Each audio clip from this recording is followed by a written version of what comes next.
மரையேறி விழுந்ததுனால கால்கள் கைகள் வளைந்து போய்விட்டன.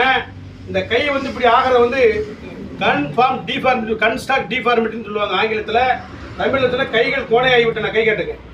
இந்த கையோட இந்த கை குட்டையாக இருக்கு. ஒரு வண்டி வாகனம் ஓட்டுறது ரெண்டையும் சேர்த்து ஒரு பொருளை தூக்குறதோ தூக்கி வைக்கிறதோ மற்றெல்லாம் சிரமமாக தான் இருக்கும். தம்பி நம்மகிட்ட வந்தார்.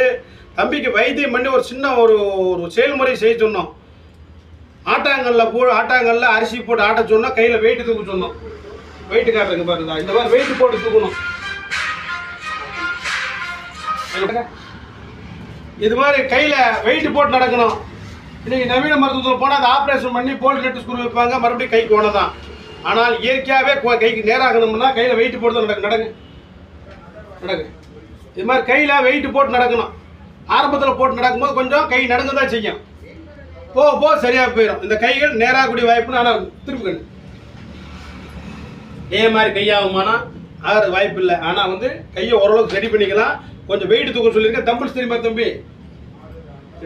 டம்பிள்ஸ் வாங்கி அடிக்கணும். ஒரு 5 கிலோ டம்பிள்ஸ் வாங்கி அடிச்சுக்கிட்டோம். ரெடி ஆகி எலும்புக்கு அறிவிங்க. ஒரு 3 மாதத்தில் அறிவிங்க.